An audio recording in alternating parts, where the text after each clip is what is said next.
Scientists have finally solved the Loch Ness Monster mystery. Here's the spoiler, you ready?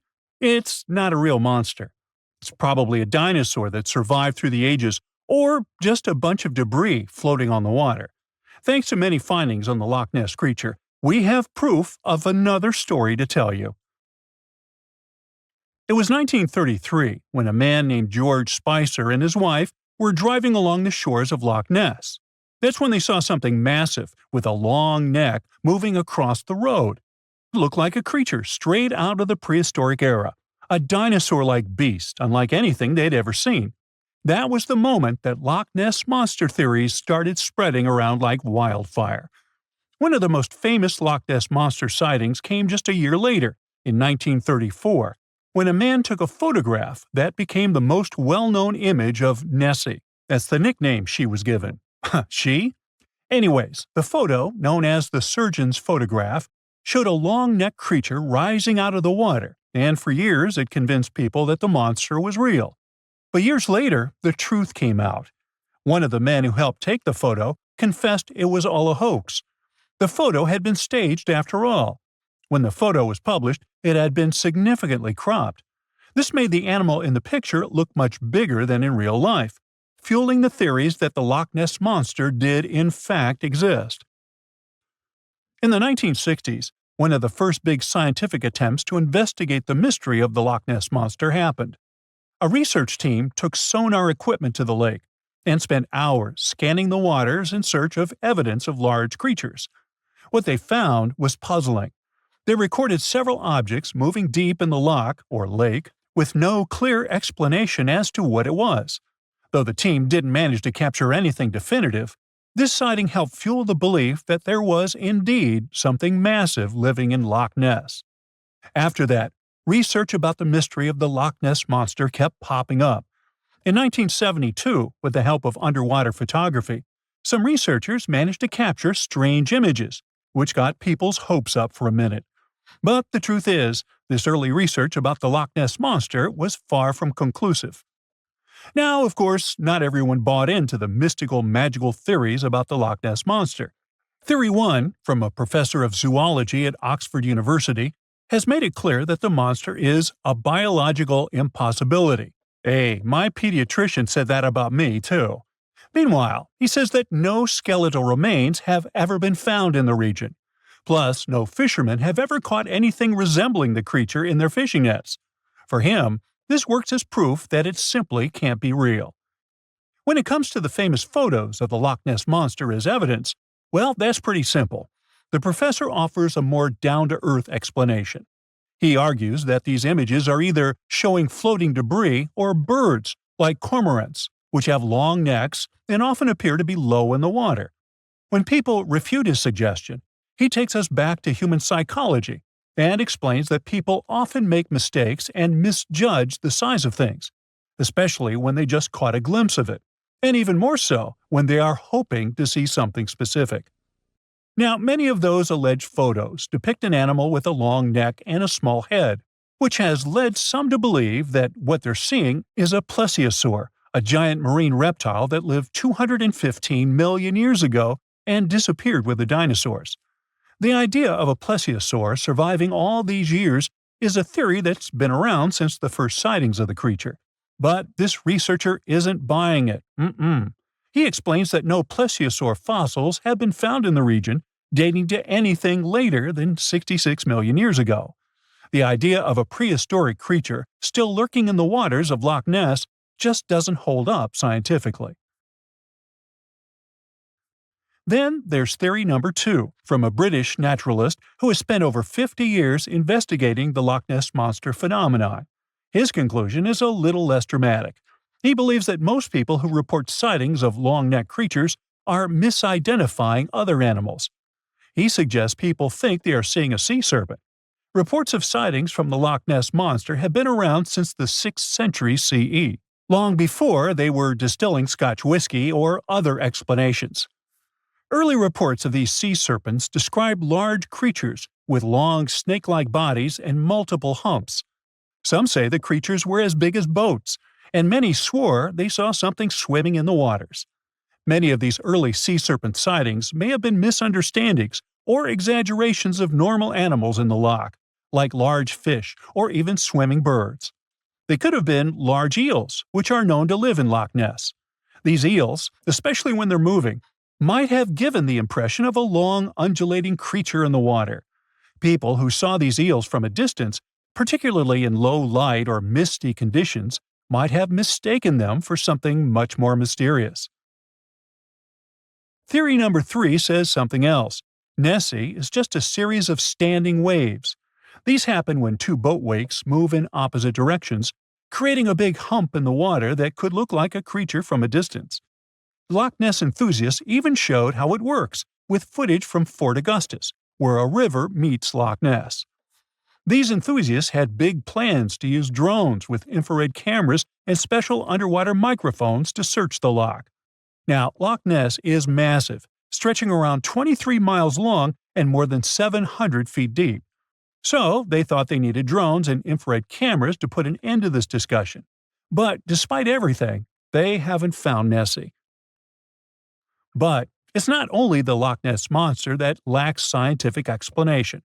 There have also been scores of sightings of Yetis and Sasquatches that no one can really explain. Folks have made movies, dreaming of finding the truth about these creatures. But, according to recent research and evidence, it looks unlikely that we'll ever find definitive evidence of their existence. Science says they can explain Sasquatch sightings, and this is how. Biologists who study wildlife using camera traps, which are set up in remote areas to capture images of passing animals, have long attempted to find elusive species.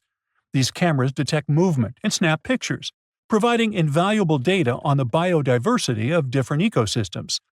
As camera traps collect more photos over time, the number of species recorded grows. However, after a while, the number plateaus, suggesting that no new species are being detected. While it's impossible to claim 100% certainty, researchers say that after significant camera deployment, it's safe to say the likelihood of discovering new species, especially large ones like Bigfoot or the Yeti, drops significantly. Camera trap studies have been running for years in regions where these creatures are rumored to live, but so far, no conclusive evidence has surfaced. Instead, the supposed proof of Bigfoot or the Yeti often comes from blurry photos or shaky videos taken by individuals who claim to have encountered them. The scientific understanding of biology also makes the existence of Bigfoot highly unlikely. Often described as a great ape, Bigfoot would have had to evolve in North America. However, great apes evolved in Africa, and the only great ape to make it to the Americas is Homo sapiens, whose ancestors crossed the Bering Strait only about 16,000 years ago. This is far too short a time for a new species like Bigfoot to have evolved. While it may be disappointing for these mysterious creature enthusiasts, the scientific evidence points firmly toward the conclusion that creatures like Bigfoot and the Yeti are more fantasy than reality. After decades of extensive scientific research, it's safe to say that yes, science has solved the mystery of the Loch Ness Monster, and it's pure fiction. So, what do you think? Hey there! Grab your popcorn and hot dogs. This is gearing up to be the spectacle of the century. We'll compare ancient water monsters in several categories, then pit them against each other in a duel to see which one's the true queen of the water. The contender on the left needs no introduction. The Alpha, the boss, the legend that lived on our planet 3.6 million years ago. She's still the hero of myths and legends and a nightmare for fishermen around the world. Make some noise for Meg the Megalodon! In the right corner, Sarcosuchus, aka Sarky. She's the ancestor of today's crocodiles and a real grandma compared to Meg. She lived about 120 million years ago and saw the dinosaurs come and go. They were even her breakfast sometimes. She lived in what is now the Sahara, but there was no desert then, and the world looked totally different. Although this crocodile isn't as famous as Meg, she's still not afraid to go up against the giant shark. Round 1. Size. Since the only remains of the megalodon are teeth and vertebrae, Her true size remains a mystery, but if we compare her remains to the bodies of modern sharks, we get the incredible size of 50 feet. That's like 1.5 buses. But I bet you wouldn't want to take a ride on that kind of transport. Meg's fin alone is the size of an adult. This ancient monster remains the largest shark that ever existed. The largest white shark ever measured was 17 feet long. That's less than half. Now Sarki's turn. Until recently, we only had the teeth of this ancient crocodile to go on. But then, scientists discovered some new remains, and they were able to figure out just how big she really was. Sarki was as long as a limousine, about 30 feet. The largest crocodile ever measured was a saltwater crocodile, only 20 feet. Sarki's head was 5 feet long. That's almost a whole person. And her mouth had a special mace-shaped tip. But even with that, she's still only half the length of Meg. So, the ancient shark wins this round, and the first point goes to Meg, 1-0. The next category is weight. Let's start with the contender in the right corner. The largest modern crocodiles weigh about a ton. Sarki made it all the way up to 4 tons. That's like 2 helicopters heavy. Her weight and size allowed Sarki to be queen of the ancient river. But she's pretty much a toothpick compared to Meg. You'd need a pretty hefty set of bathroom scales to weigh the contender in the left corner. Once fully grown, Meg weighed between 30 to 60 tons. That's a lot. A cargo helicopter can lift 9 tons. It would take around 5 of them to lift Meg safely. The heaviest shark nowadays, the white shark, only 3,500 pounds. Meg wins the second round, and the giant shark gets another point, 2-0. Moving on, the next category is agility. We can assume that Sarki could reach the same speed as most modern crocodiles. In the water, we're looking at up to 20 miles per hour. That's about 3 times faster than the fastest human swimmer. Her speed mostly comes from her long and muscly tail. It's one of the strongest muscles in her body and gives her speed and agility.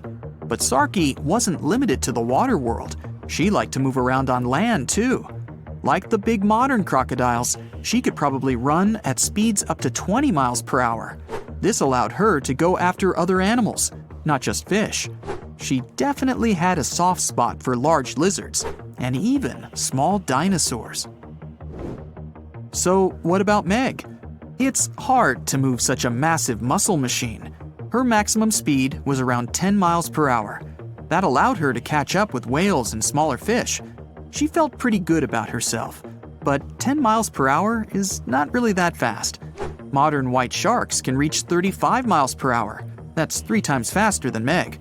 So our giant shark was more like a truck than a Ferrari. Slow to accelerate, slow to brake, and extremely bad at turning. If Meg wanted to run the 100 meters, it'd probably take her about 50 seconds. The human world record is just under 47 seconds, but that's in a pool where you have to pull a U-turn halfway. There's no way Meg could do that. Looks like Meg lost a bit of ground to the agile crocodile, and our river monster is finally up on the board, 2-1 in favor of Meg. Okay, next round. How about we call it eating tools? Of course, Meg's main tool is her teeth. Megalodon means big tooth. She had the largest teeth ever recorded. 5 rows of teeth, 250 in total. The largest ones were over 7 inches long, and you better believe they were all razor sharp. That's definitely enough to bite through a tough leather couch, know what I mean? So if you ever saw Meg smile at you, well, that's probably the last smile you'll ever see. And her jaw's incredible. You could drive a car into her mouth, or lie down in it with room to spare. Her bite force was so strong that it could easily bend metal. Whales, dolphins, fish, fishing boats, crunch, munch, gone. Sarki's teeth are a bit different, but no less awesome and powerful than the biggest shark of all time. She had 70 teeth up top and 62 down on the bottom. Their shape allowed Sarki to grab her lunch and never let go. Crocodiles in general have one of the strongest bites of any species, and it's their main superpower. But don't forget about that tail. Sarki's was so heavy and strong, it'd be like getting hit by a motorbike. That kind of versatility earns Sarki 1 more point. We're all tied up at 2. Bonus round. Audience sympathy prize. If Meg were around today, she'd definitely live in Hollywood, making movies, TV shows, commercials, and she always seems to play the villain. Well, she's also the hero of countless scary stories told by fishermen around the world. Many people even believe that she's still swimming about down there, somewhere, hiding from us in deep waters, like the Mariana Trench.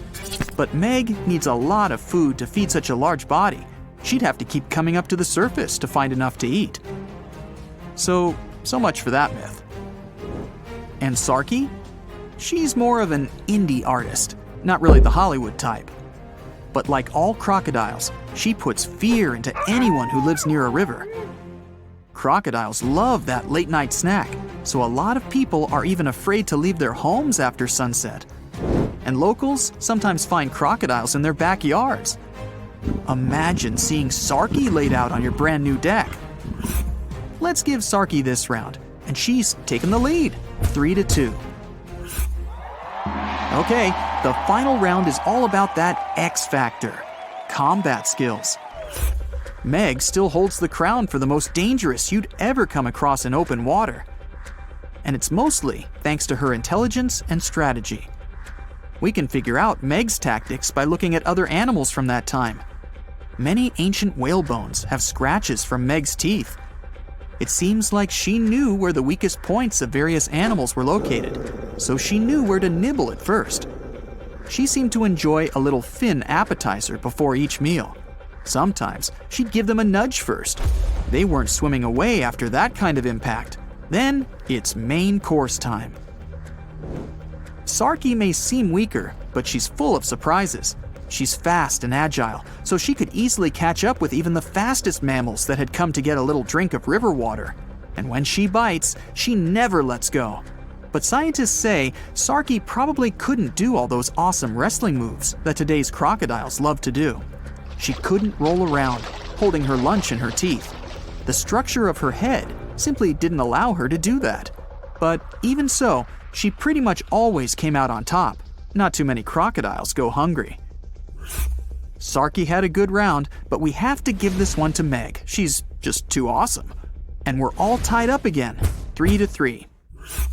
Well, it's time for the big face-to-face matchup. The arena, the place where the mighty river meets the vast ocean. Sarki's great at hiding and sneaking up on people, and so she gets the first go. Meg tries to dodge, but the ancient crocodile already found a tasty fin. Unfortunately, Sarki's teeth are a little too short to cause even the slightest harm to big old Meg. She breaks free and pushes the crocodile with her powerful body. Sarki looks stunned, and Meg sees her chance to make a U-turn and end it. She gathers speed and... oh, it's all over with a single bite. KO. Meg has defended her title and remains the undisputed champion of the world. Who will challenge her next? Ooh, you're diving into the dark and icy waters of Antarctica.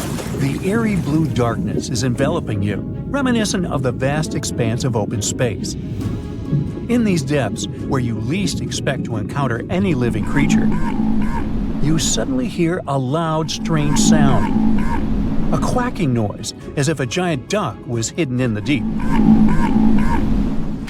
In 1960, researchers first recorded this sound and named it bioduck. Clever. For decades, they tried to unravel the mystery of its source. Was it a giant kraken? An extraterrestrial spaceship that had crashed into the ocean? A mysterious sea monster? Or perhaps an enormous duck? There were many versions, one more bizarre than the other. Oceanographers detected similar sounds in other locations as well. Off the western coast of Australia and near New Zealand, they recorded similar but higher pitch signals, which they named bio-goose. It seems the creepy atmosphere of the story disappears with such names. Anyways, these sounds were not isolated incidents. They happened multiple times with consistent intervals. Many initially thought the source must be mechanical, given the regularity of the sounds. However, studying the oceans in the latter half of the 20th century was challenging because of limited technologies. Nevertheless, scientists persisted in collecting data on bioduck and biogoose, driven by their insatiable curiosity. As more data accumulated, so did the theories. But scientists eventually uncovered the mystery. Bioduck turned out to be a form of communication with a biological origin. When researchers analyzed the repeating sounds, they noticed that the signals never overlapped. One source would speak while the others remained silent, suggesting a form of communication. The question remained, which ocean creature possessed such an extraordinary method of communicating through varied frequency sounds? The answer, as many have guessed, is whales. Scientists compared the bioduck sound from Antarctica with the calls of minke whales and found striking similarities. The biogoose sounds from the waters off Australia and New Zealand likely belong to other species or very young minke whales. This discovery, however, only deepened the mystery. What purpose did these sounds serve? Were the whales discussing their dinner plans, laughing at the humans recording their voices, or perhaps sharing deep insights about the universe? The possibilities were endless, but the most astonishing revelation was that humans might one day learn to communicate with these magnificent creatures. Communicating with whales is no longer a far-fetched idea. Scientists from the University of California have already established contact with a humpback whale named Twain. In a groundbreaking experiment, researchers conducted a 20-minute conversation with the marine mammal. Here's how they did it. The specialists went on a marine expedition to the coast of Alaska, where they recorded the sounds of a group of humpback whales. Then they played these sounds through speakers, sending the signals back into the ocean. The recorded sounds resembled a greeting, like, "Hey, what's up?" but in the whale language. These greetings are used by whales to call each other or indicate their location. Now, soon after sending the signals, the researchers received a response. Twain approached the boat, circled it, and replied with a "hey" of its own. This marked the beginning of the first ever human-whale conversation. For 20 minutes, the scientists sent 36 signals to Twain, and each time the whale responded. Moreover, it waited for time intervals before answering. That is, the team received a response from the whale, waited 10 seconds, and turned on the sound again. Researchers then waited 10 seconds and answered. It seems that Twain was a very delicate interlocutor. Maybe it was a gentleman in the whale world, who knows? Or maybe it was simply intrigued by the unusual interaction. The signals used in this communication belonged to a group of whales that included Twain. It's likely that the researchers had recorded Twain's own sounds and used them to communicate with it. In a sense, Twain was conversing with itself. Now let's continue our journey and venture into the deepest oceanic trench on Earth, the Mariana Trench. A quick reminder, the Mariana Trench is a colossal chasm in the ocean floor, stretching over 1,500 miles south of Japan and reaching a depth of nearly 36,000 feet at its deepest point. To put that into perspective, the height of the Burj Khalifa, the world's tallest building, is like 1/10 of the Mariana Trench's depth. Now imagine this. In this deep, dark abyss, scientists recorded a strange sound.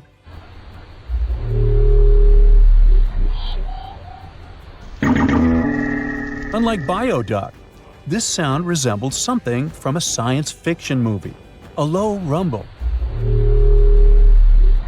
followed by a metallic ping, reminiscent of the sounds made by spaceships in sci-fi movies. Researchers named this mysterious phenomenon biotwang noises. Scientists first detected this strange sound in 2014 during an acoustic survey of the Mariana Trench, and they quickly identified its source: whales, specifically Bride's whales. Using artificial intelligence, researchers analyzed around 200,000 hours of audio recordings from the ocean and found matches with a group of bride's whales. Like other animals, these whales use sounds as a form of communication. Now, did you know what else was found at the bottom of the Mariana Trench? A plastic bottle. It's unlikely it was done by a kraken or a whale or some type of monster. Everything is simpler here. The bottle ended up there because of a human. But that's a topic for another video. Okay, let's deal with one more sound. No whales this time, just a mysterious sound in the loneliest place on Earth. This place is called Point Nemo, and that's why it's so lonely. Located in the South Pacific Ocean, Point Nemo is the most remote spot from any land. The nearest island is 1,450 nautical miles away. It's about the same long distance from land in all other directions. Moreover, here, there's almost no marine life, since few water currents reach this spot, and therefore few nutrients are supplied. In a sense, it's a water desert. And so, in 1997, oceanographers recorded a very strange and frightening sound coming from the depths in the area of Point Nemo.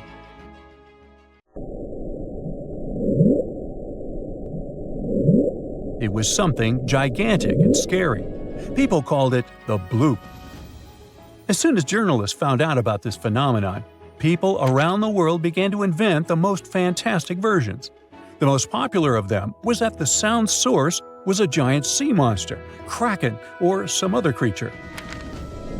The hype around the bloop didn't last very long. Scientists managed to find out the nature of the mysterious noise. It turned out it belonged to an iceberg.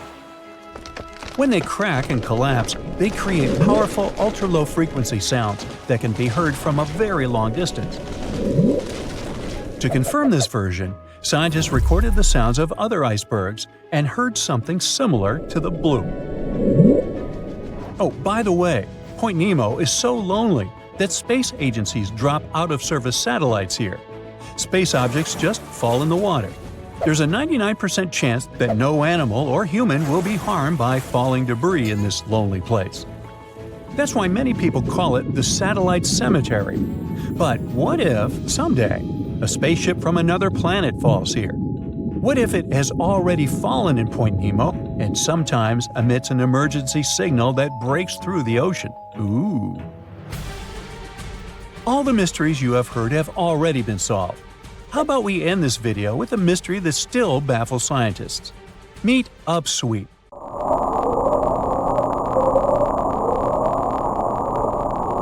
One of the most mysterious sounds ever recorded in the ocean. It's not just noise, it's a series of short ascending tones repeated at intervals of several seconds. It was first discovered in 1991 using hydrophones installed in the Pacific Ocean. At first, oceanographers suggested that upsweep could be associated with volcanic activity or underwater earthquakes. But the seasonal nature of the sound and its intensity change depending on the time of year, which rules out these versions. People began to consider hypotheses related to the biological life of the ocean. They studied the migration routes of marine animals and their behavior at different times of the year. However, despite all efforts, the sound source has not been identified. Some studies suggest that upsweep may be associated with certain species of fish or other marine animals that make sounds for communication or navigation, but no one has been able to prove it. Many terrifying animals live deep beyond the waves, like this vampire squid living 3,000 feet below the surface in almost complete darkness. This animal has a cloak, like a vampire's. That's why it's called the vampire squid. Deep down at the bottom, it can't use ink to defend itself. So this animal has developed an unusual tactic. It glows slightly to scare away predators. If this tactic fails, the vampire squid can turn its body inside out, revealing tiny spikes. When you translate its scientific name, Vampiroteuthis infernalis, it literally means vampire squid from the nether. Despite its terrifying looks, it's a harmless ocean animal. This previous creature was not from space, but this object definitely is. Before Elon Musk found a way to reuse rockets, NASA would simply drop old ones after launching astronauts into space, most of the time in the ocean or deserts. In 2012, Jeff Bezos launched a mission to find the Apollo 11 rocket. They found it by using sonar, but it was in terrible condition. It was sitting on the bottom of the ocean, not far from the predicted site. They were able to rescue the engine and reconstruct 2 of them. The most famous lost city is Atlantis, but sadly, we still haven't discovered it. However, Heraklion was also just a myth until one British pilot saw something that looked like a city while flying over the Mediterranean Sea. He reported it, and 60 years later, a group of divers went there. They were shocked when they found an entire city underwater. It was loaded with artifacts that could tell us a lot about the history of the place. Now it's one of the best underwater archaeological sites in the world. It's believed that the rising sea caused the whole city to go underwater. The Titanic sank in 1912. The wreck was claimed to be officially discovered 74 years later. In reality, though, a fisherman found the Titanic 8 years earlier while fishing in the Atlantic Ocean. He was pulling out his net when he spotted a head stuck in it. Luckily, it was just a doll's head. Years later, after the fisher had passed away, his son sold the doll to a doll collector. She did a lot of digging and research on every person who had a porcelain toy on the Titanic. She found the owner of the doll. Ava Hart was on the Titanic and had a doll with her. Ava survived the catastrophe by a miracle, but her toy didn't. Hart even wrote about the doll in her journal, and every detail matched the toy found by the fisherman. The tripod fish lives deep in the abyssal zone, around 20,000 feet below the surface. It's adapted to such immense depths and uses its tripod fins to stay still on the bottom. This creature doesn't have big eyes, but even if it did, these eyes would be useless in the darkness. Instead, the tripod fish uses its fins like antennas to detect any movement in the water. This creature doesn't have much luck when it comes to its love life, so it had to develop unique tactics to reproduce. One fish can be both male and female. The next bizarre creature is the lizardfish. It has tons of razor-sharp teeth, a huge mouth, and really big eyes, which it uses for hunting. All this makes the animal look freaky. The lizardfish lives at depths of around 11,000 feet in the midnight zone, where there is zero light. This freak of nature basically eats everything it can fit inside its mouth, from small fish to other lizardfish. On the other hand, when they see other reptile fish, they probably fall in love instead, because finding mates at those depths is not an easy task. Like the tripod fish, the lizardfish can be both male and female at the same time. When you think of a river, you usually picture it on land. Still, nature is quite unpredictable, and it created a river flowing under the ocean in California. It's running at a depth of around 2 miles. This river has everything that an ordinary river has: sunken logs, trees, and rocks.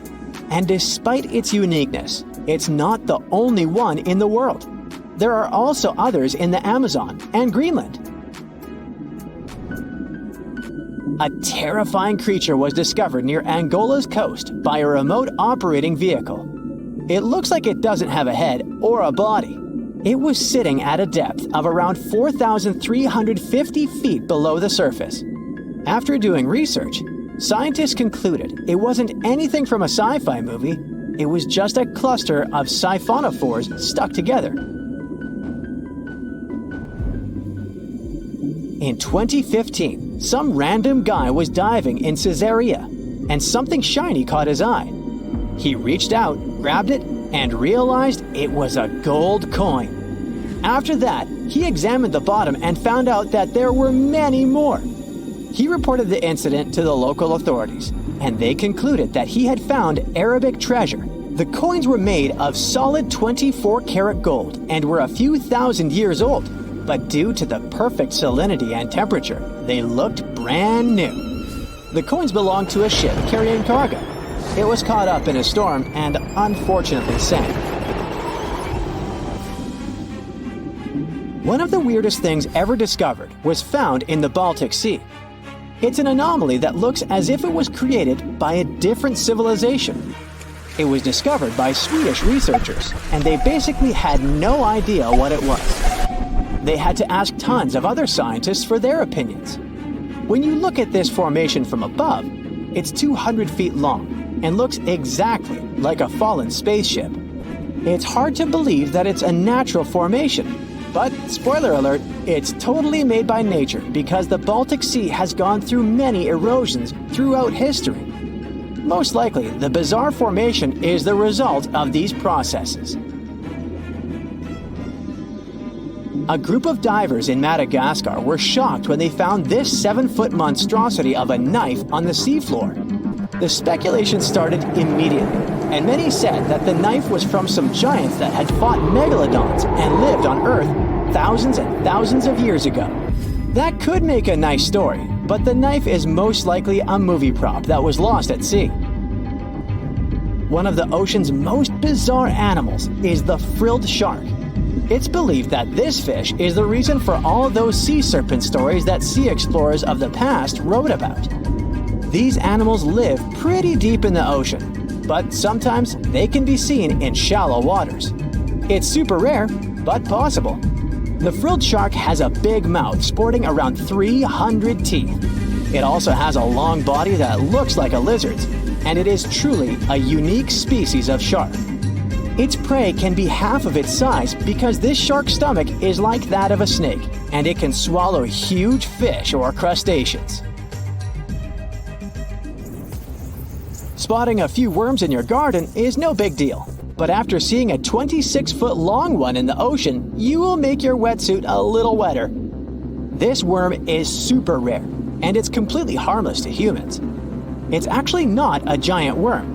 It's a cluster of zooids that are stuck together in a worm-shaped formation. They usually only eat plankton, bacteria, and other tiny things that can be found in the ocean. Probably the scariest thing in the ocean that is 100% real is the Magna Pinna, which can be found at crazy depths of 20,000 feet below the surface.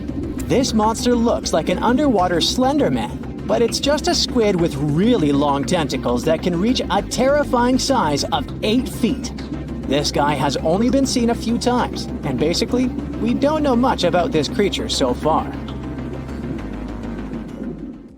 Oh wow, there's a hole in the bottom of the ocean! It seems that the ocean has a leak, but it's not like a leak you would expect, where water is flowing out. It's more like a spring since water is flowing in, not out. This unique leak is something we know as Pythia's oasis. A grad student was the one who accidentally discovered it. He noticed bubbles that were rising to the surface. Normally, bubbles in the ocean tell us there might be some hydrothermal vents, which are hotspots for some pretty cool things. These vents are actually like hot springs on the seafloor, but instead of bubbling with warm water, they release a fluid that has been superheated in the crust of our planet. When seawater seeps into these cracks and travels deep into the crust, it comes into contact with the extremely hot mantle. This heats seawater to very high temperatures, and as it moves back up towards the surface, it carries dissolved gases and minerals. When the hot fluid shoots out of the vents, it mixes with the surrounding seawater and quickly cools down. Just a short distance away from the vent, the temperature can drop to a comfortable 68 degrees Fahrenheit or so. Which is, as it seems, exactly what some creatures like. And there are some real weirdos living down there in the darkness, like ghostly fish, giant red-tipped tube worms, and a unique type of shrimp with eyes on their back. And some of them, like tube worms and bacteria, rely on the chemicals and minerals released by the vents to survive in harsh conditions. But in this case, the bubbling water didn't come from a hydrothermal vent. It was there because of a spring, and that's a bit more concerning. You see, the water in this reservoir needs to stay where it is. If too much of it seeps out, there could be some serious consequences, especially for the surrounding area. You can see this unusual leak along the Cascadia subduction zone, which is a massive fault line off the Pacific Northwest coast. It's a place where two pretty big plates that make up Earth's crust come together and slide along each other. The water from Pythia's oasis kinda acts as a lubricant between these plates. You can think of the fault zone as an air hockey table. When the fluid pressure is high, it's like you've turned the air on. That means the friction between the plates is reduced, which allows the plates to move. But if the fluid pressure is lower, the two plates can lock together, which then leads to the buildup of stress. Not that they'll feel bad. In the context of tectonic plates, stress is some pressure or force that can cause deformation. And if this stress starts to build up, at some point, it's gotta go somewhere. When it's too much, it can trigger earthquakes and most likely, not small ones. For example, a release of stress in the Cascadia subduction zone could lead to a magnitude 9 earthquake. For comparison, the biggest earthquake we've ever recorded happened in Chile in 1960, and it had a magnitude of 9.5. The damage was enormous. So we hope the water will stay in its reservoir and keep maintaining the delicate balance between the tectonic plates. We've explored only 5% of the ocean. Who knows how many cool things are there at the bottom, waiting to be found? For example, check out these mysterious holes scientists have stumbled upon in the depths of the Atlantic Ocean, near the Azores. They're neatly aligned and are about 4 inches apart, or in some cases, even several feet. They resemble punctures left by a sewing machine. Some think these holes could have a biological origin. For instance, some fish may have made them while walking along the seafloor. Others believe we could be looking at something that's human-made, maybe left by a spiked tire. Of course, such holes are perfect for making up stories about creatures from other planets who allegedly made them. Or maybe even legendary monsters, like that one from Loch Ness. It's definitely hard to explain such symmetry of the holes, but one deep-sea biologist offered a pretty good explanation. He said there could be an animal burrowing beneath the sediment, and from time to time, it could make little chimneys just to get access to clean water circulation in its small burrow. I mean, there are sediment piles around the opening of each hole, and they do support the idea that something pushed the soil from below. But there's still no proof these holes are actually connected beneath the surface. And there are also a lot of things hidden at the bottom of the oceans and seas that ancient civilizations left us.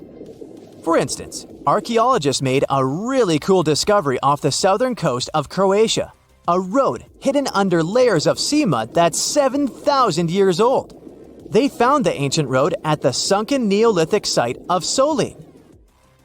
The site of Solin was a human-made island in ancient times, and an archaeologist discovered it 2 years ago.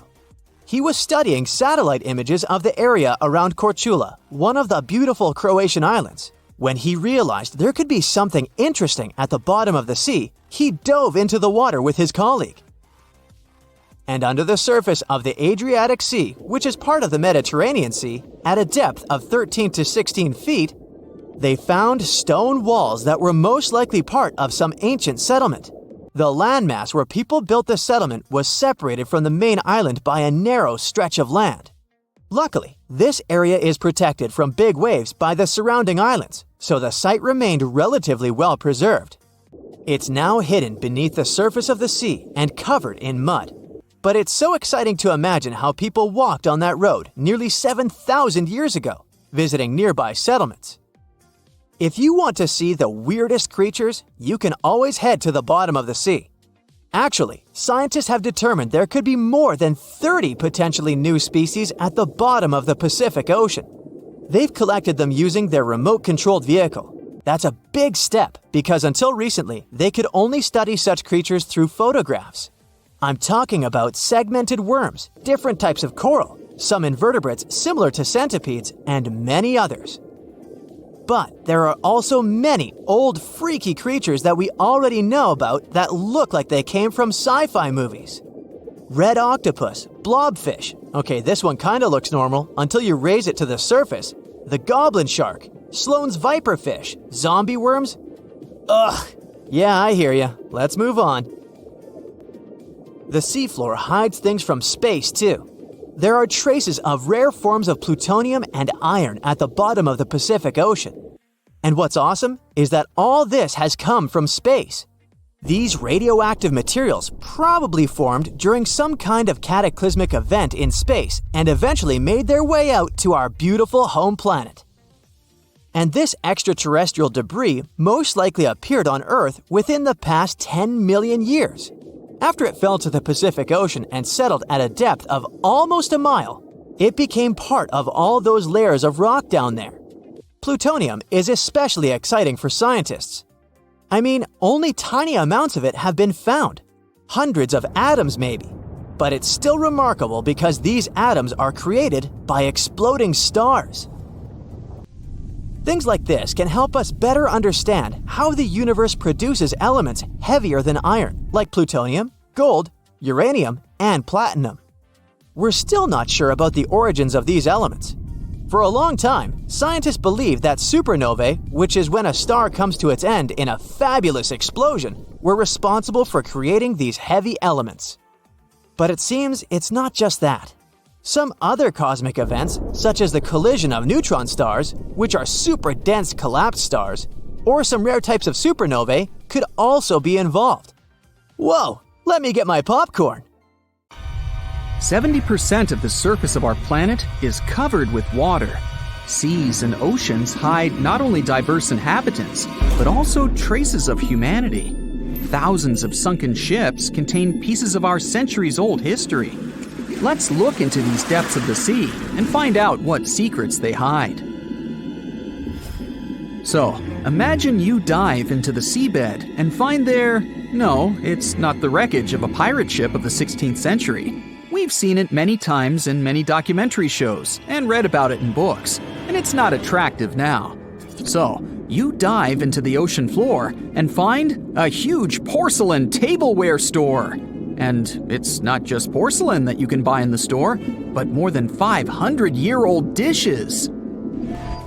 The Chinese Ming Dynasty developed maritime trade for imports from foreign countries several hundred years ago.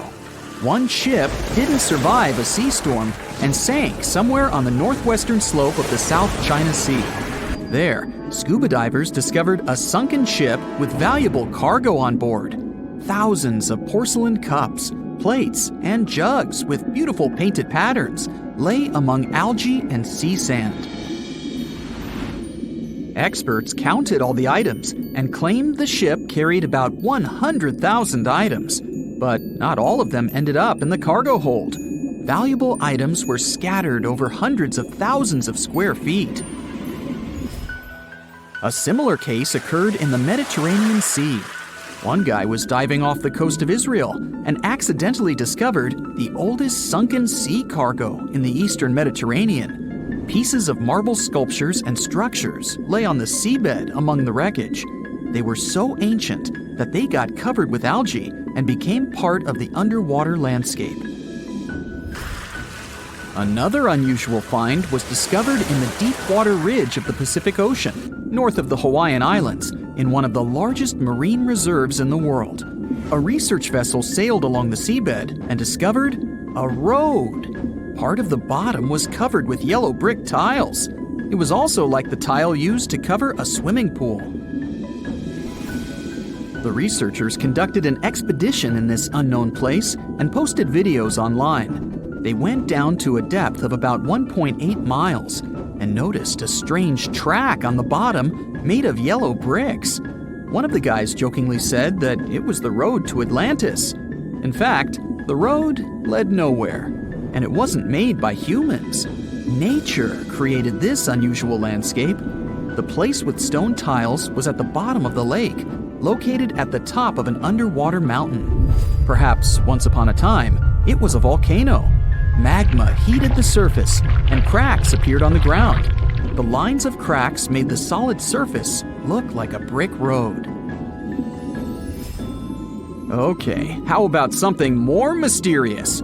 20 years ago, a Norwegian research vessel discovered strange holes in the seabed in the middle of the Atlantic Ocean. Then, already in 2022, other researchers found something similar, but at the bottom of the Pacific Ocean. Scientists discovered about 200 holes in 3 different places at a depth of about 2 miles. The holes were arranged in several rows, and a tunnel was under each. But where did it lead? To find out, you first need to find out who made these holes. Scientists studied animals that live at such a depth under enormous pressure. Imagine the weight of several dozen elephants pressed on a small area the size of a palm. That's about the pressure exerted by water in these depths. But still, some marine life has been able to adapt to such conditions. Scientists have seen sea urchins and worms, and even some big fish, but none of them made these mysterious holes. They saw a strange creature with a white and pink-hued body inside one of the holes. It was an amphipod, one of the crustacean family's representatives. Scientists caught it and did a little research. This little crayfish was digging a tunnel with its long claws. It used it as a home to hide and shelter its offspring. Or the small crustacean was digging tunnels in search of food. There's a place in the ocean where many remnants of ships lie on the seabed. And not sailing ships, but the space ones. This place is located in the South Pacific Ocean and is called Point Nemo. This is the most remote place from land on our planet. The nearest island is over 1,000 miles away from here. There's only a boundless ocean and complete loneliness. You won't even meet fish and other marine life here. The place receives little nutrients from the world's oceans because undercurrent and wind almost don't reach this area. There are different microorganisms in Point Nemo, but it's not why we're here. The reason is fireballs that fall from the sky into the water sometimes. And they're not meteorites, but some pieces of space rockets, ships, or satellites that failed. Point Nemo is an ocean desert, so space debris can't harm anyone here. Even if some heavy object provokes a giant wave, it won't reach the nearest land as it will lose all power in the water. Some archaeologists believe the oldest city in the world is about 9,500 years old. But you won't find it on land because it lies on the seabed in the Gulf of Cambay off the coast of India. Scientists have found many ancient artifacts, such as sculptures, furniture, and other interior items. They analyzed a piece of wood found there and determined it was over 9,000 years old. Scientists are still trying to determine what kind of city it was and when it existed. Tutankhamun's tomb is a well-known archaeological find. But what do we know about the burial place of the most recent pharaoh of Egypt? Cleopatra's tomb may lie somewhere in the ancient city of Alexandria. But the problem is that this beautiful city is underwater. After about 1,600 years, it sank to the seabed because of floods and earthquakes, and its ruins were discovered in 1998.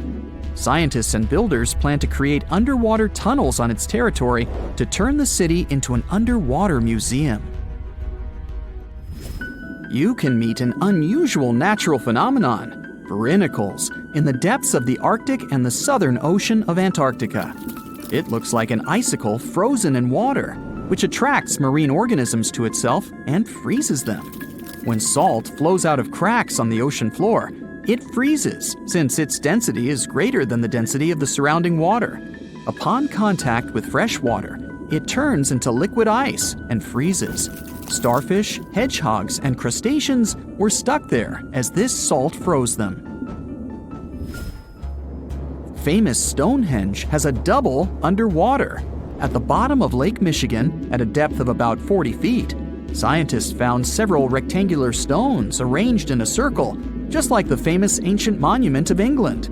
On one of the stones, scientists noticed something similar to the image of a mastodon, an elephant-like animal that became extinct more than 10,000 years ago.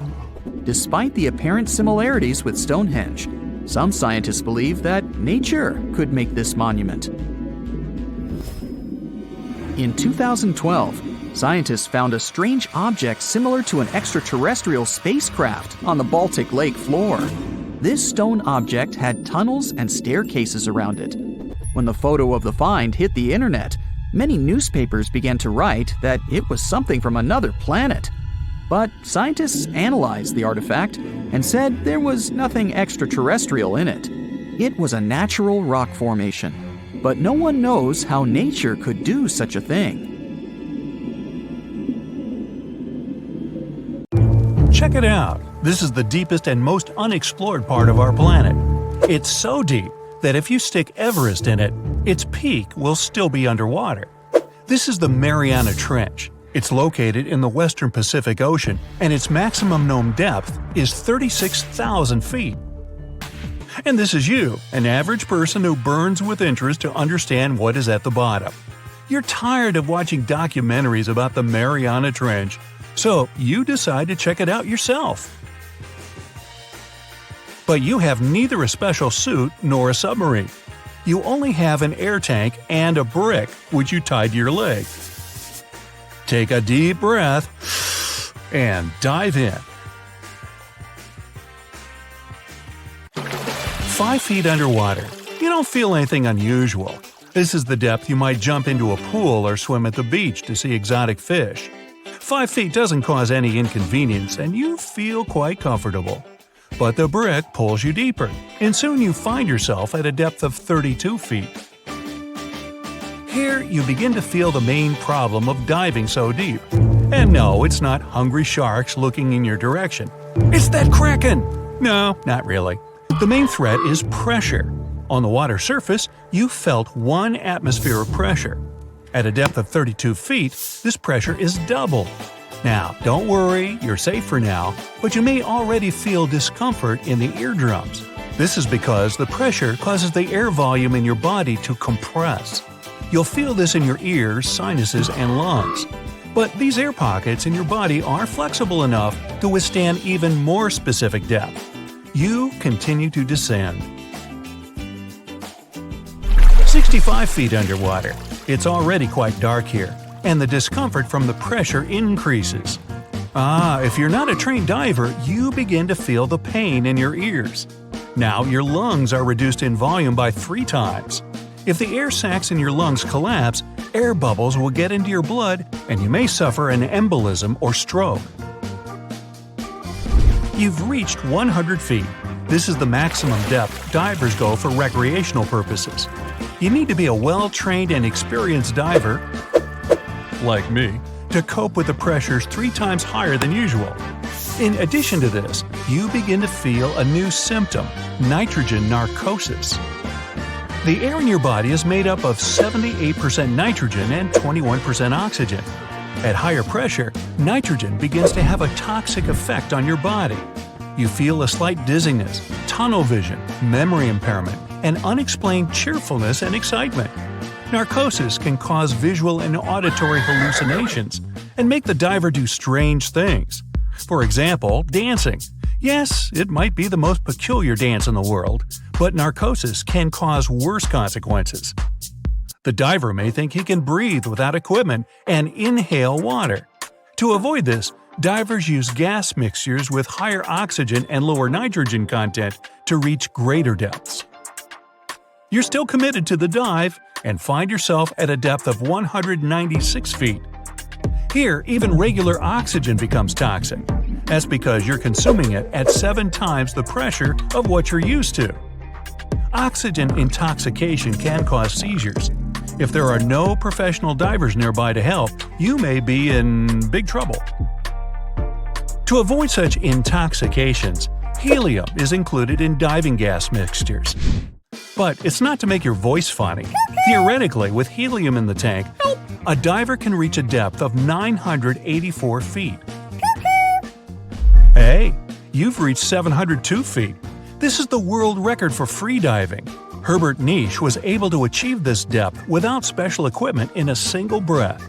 Yeah, I know it sounds strange, but it was easier for him to reach this depth over divers because he didn't use gas mixtures in an air tank and he didn't face narcosis. For his achievements, he received the title of the deepest man on Earth. In 2012, he reached a depth of 831 feet, but was severely injured in the process. At 831 feet, you should look around. You may encounter a submarine because they travel at this depth. But we've reached your limit. Another couple of meters and your dive will end badly. But we know people can withstand a lot more pressure. Many experiments have been conducted to find the limit of a human's dive. Using special chambers that simulate deep diving conditions, theoretically, a person can withstand a depth of 1,640 feet. But it would take a long time to reach the surface from such a depth due to the need for decompression. You see, during diving, nitrogen, helium, and other gases accumulate in your body tissues and blood under high pressure. It takes time for these gases to naturally leave your body through your lungs. If you reach the surface too quickly, these gases will form into bubbles, destroy blood vessels, and block blood flow.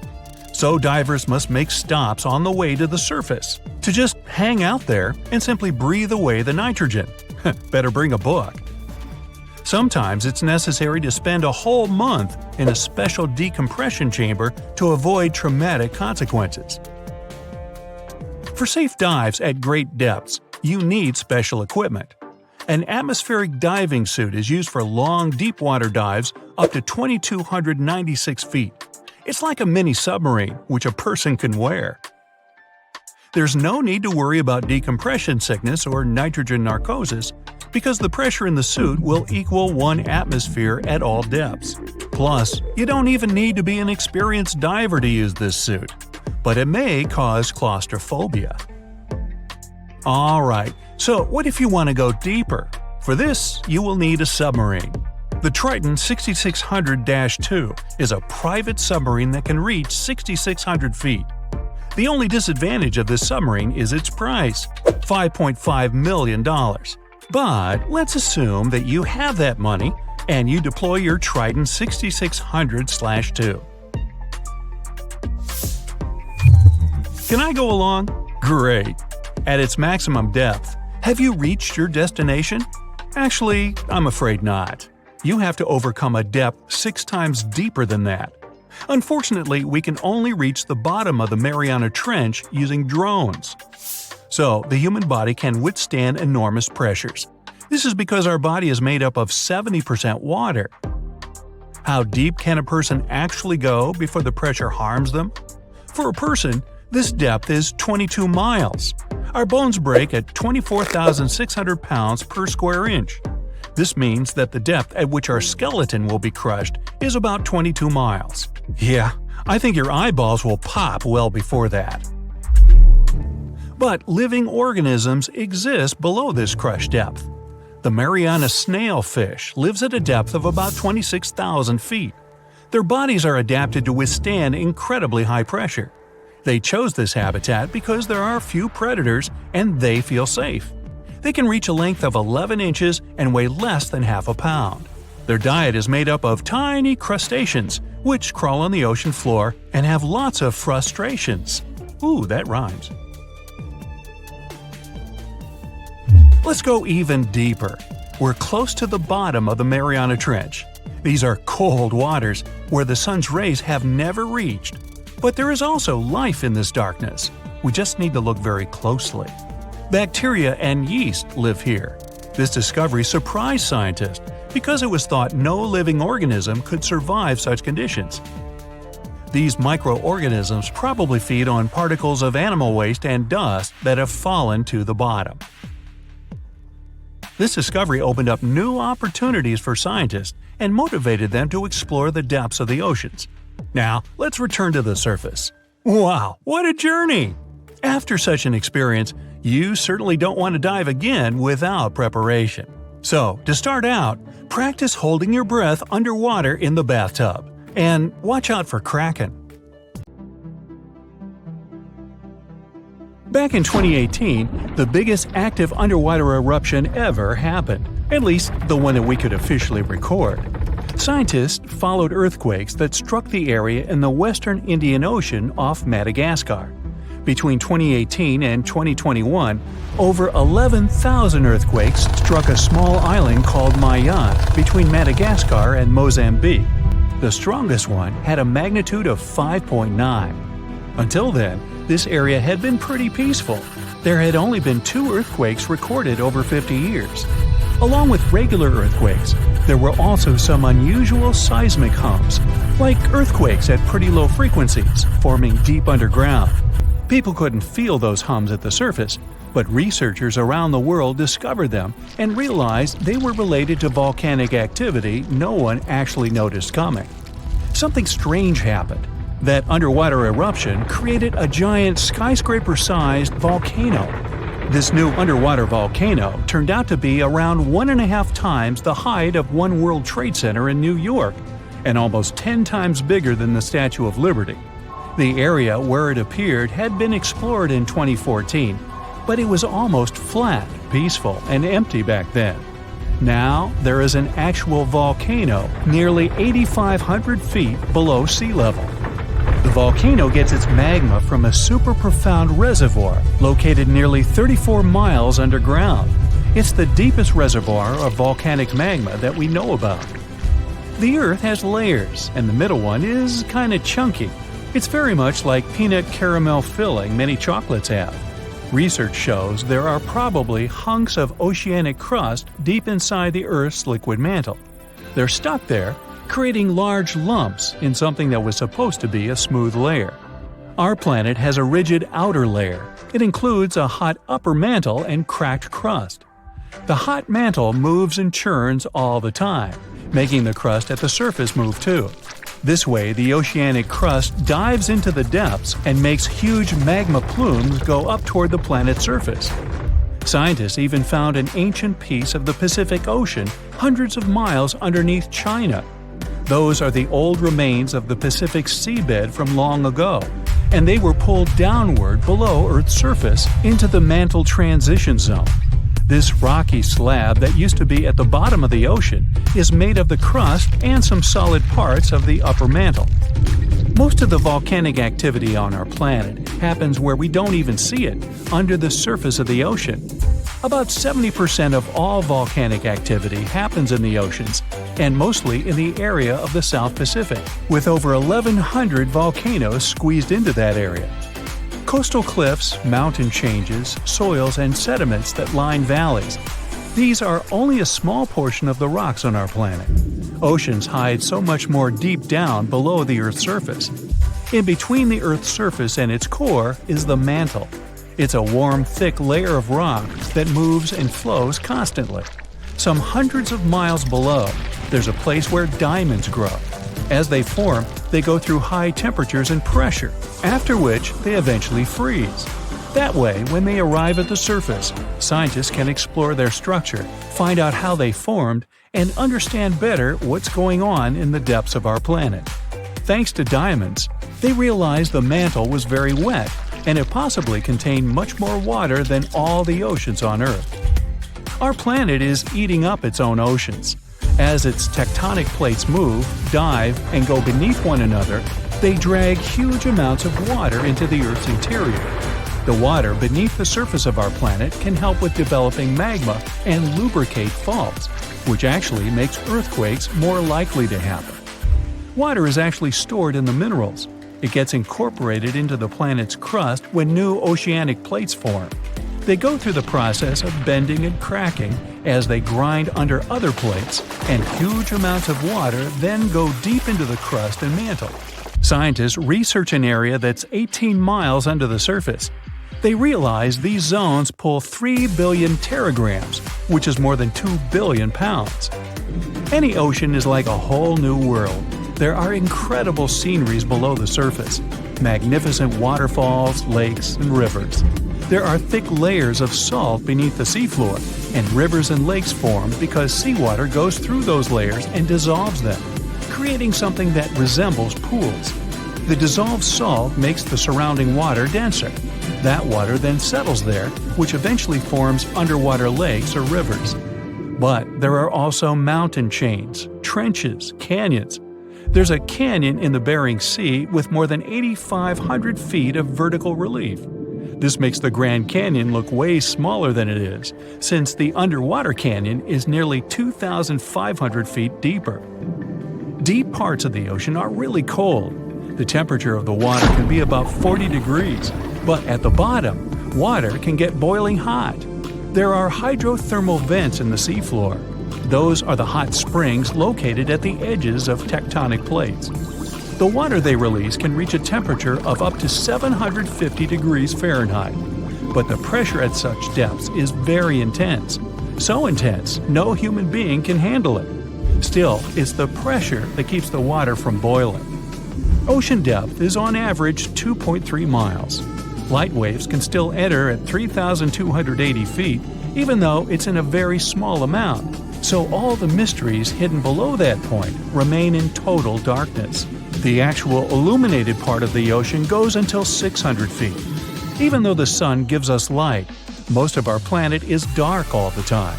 It's all because of the oceans, covering over 70% of our planet. The loudest sound that came from an ocean, and of the loudest sounds ever recorded, came from an ice quake. It was so loud, researchers picked it up by sensors more than 3,000 miles away. There was a seismic activity that made frozen ground break down. The Antarctic ice sheet is bigger than the continental part of the United States and Mexico together. A big iceberg from Antarctica holds over 20 billion gallons of water, which could make a 5-year water supply for 1 million people. Humans can generally drink sea ice, although we can't drink sea water. As time goes by and the ice ages, the brine trapped between ice crystals drains out. That way, ice becomes fresh enough to consume it. If all the ice sheets and glaciers we have on the Earth melted at the same time, the sea level would rise another 260 feet, which is just a little shorter than the Statue of Liberty, the height of a 26-story building. Clams live long enough to tell us more about oceans past. Ancient mollusks can live for more than 500 years. To learn more about a tree, you can use its rings to see how old it is. To learn how old a mollusk is, you can examine its rings within the shell and tell. This is also how scientists get information about the ocean, climate, and whatsoever. Clams can help take a look at what happened about 1,000 years ago. The Earth doesn't have 4 but 5 oceans now. The new one, called the Southern Ocean, was officially recognized only a few months ago. It borders the Atlantic, Pacific, and Indian Oceans, so scientists couldn't agree if it's really a new ocean or just part of the colder regions of these 3.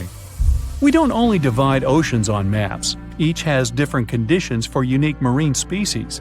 For example, the Southern Ocean has leopard seals, orcas, minke whales, emperor penguins, and other animals that live in cold, icy seas. It's also home to krill, small creatures that look like shrimp and are food for many bigger animals that live there. Life on our planet started about 3.5 billion years ago. I wasn't around then. It's still a mystery how and when exactly, but some theories say life could have first emerged in the depths of the ocean. A few years ago, scientists found microscopic tubes and filaments within rocks formed about 4 billion years ago. These rocks are fragments of ancient oceanic crust.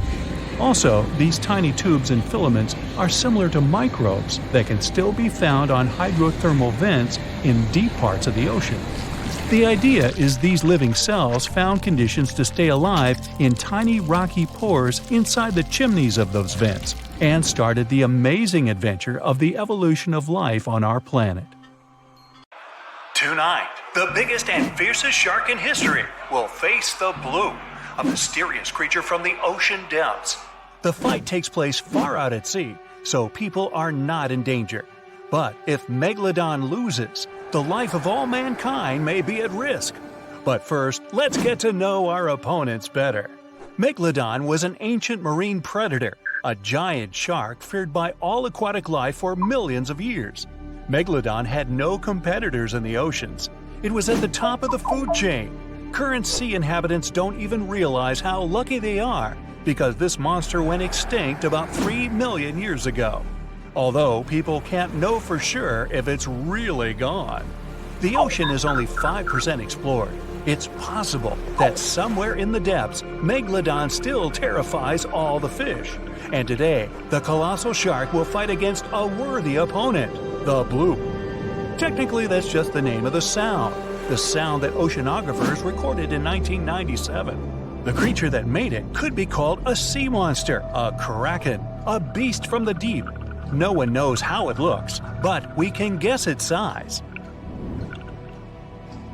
This ultra-low frequency bloop was so powerful that it could be heard by special sensors 3,000 miles away. If you were in New York, you could listen to the sound from Los Angeles. But the sound was deep underwater, where the audibility is actually much worse. A creature that can make such a sound could be dozens of times bigger than a blue whale, the largest animal living in the world. Interestingly, the source of the sound is located near the most remote place on Earth, Point Nemo. It's located more than 1,000 miles off the coast of the 3 nearest islands. This place is one of the most poorly studied on our planet. Point Nemo is used by many companies as a space garbage dump because of the long distance from land. Every year, satellites fall there. But the worst thing is that the coordinates of the fictional ancient city of R'lyeh are near Point Nemo. That city was described in the books of author H.P. Lovecraft. Among the ruins of R'lyeh, the monster Cthulhu lives. Yeah, it sounds nothing like it looks. Hey, neither do I. Hey Cthulhu, buy a vowel, will ya? Man, it's like a cat walked across the keyboard and there's your name.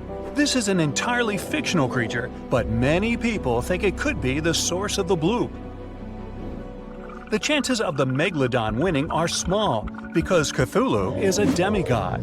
It has arms and legs, wings, and a head resembling a colossal octopus or clam with dozens of long tentacles. It's impossible to determine Cthulhu's size, but if you believe the records of writers and drawings, its size can reach up to 300 feet in height.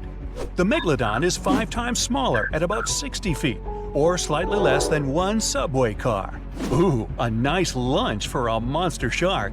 The shark weighs about 100 tons, like 2 tanks. The weight of Cthulhu is also unknown, but we can say with confidence that it can easily lift 2 tanks with its hands. But Cthulhu can change its size and shape at will. It can be anybody from the size of a human to the extent of a continent. Also, Cthulhu can spawn any number of limbs. But let's not stray too far into fantasy. Otherwise, Megalodon won't stand a chance to win. Let's say Cthulhu has a constant size. So, in size, Megalodon loses to its opponent. Cthulhu is an ancient wise being that is more than 1 million years old. It has secret knowledge and telepathy. Megalodon is primarily an animal that simply follows its instincts. One of the main advantages of any match is intelligence, so Cthulhu wins against the giant shark again. Lovecraft described Cthulhu sleeping for many millennia and waiting to awaken to start an apocalypse. Therefore, all people in the world are interested in a Megalodon victory. To support the shark, people send their ships to help. It's a bit unfair, but even now, Cthulhu wins. The monster can control people telepathically. It gives an order to every sailor's brain, and all the ships sail away from the battlefield. Oh, by the way, do you know what sea monsters prefer for lunch? Fish and ships! An oldie but a goodie. Meanwhile, as Cthulhu is distracted by the ships, Megalodon has a chance. There are 2 things in which the shark is superior to a demigod. The first is speed. Megalodon doesn't swim very fast, about 11 miles per hour. Athletes can run faster, but for giant Cthulhu, this is fast. Megalodon can maneuver around the green monster, and thanks to its smooth skin, slip out of the demigod's clutches. Megalodon swims behind Cthulhu and uses its second advantage, jaws. The bite of a Megalodon is considered one of the strongest among all creatures that have ever existed on Earth. Its bite force can reach up to 20 tons, 6 times stronger than a Tyrannosaurus, 60 times more powerful than an African lion's bite, and 600 times more powerful than mine. Megalodon bites its prey armed with 300 teeth. Each one is razor sharp and the size of an adult's palm. Such a jaw becomes an advantage in the fight against the bloop. One Megalodon's bite is enough to injure Cthulhu seriously. But of course, this isn't enough to defeat a demigod. Thanks to its speed, the Megalodon can inflict many attacks, but sooner or later, Cthulhu will manage to catch the shark. Cthulhu uses tentacles to grab its opponent. Megalodon is trapped and can't move. The bloop is going to pull the shark out of the water. It seems that the green monster will win the fight. But several unknown objects are approaching the place of the fight. Cthulhu is being attacked from all sides.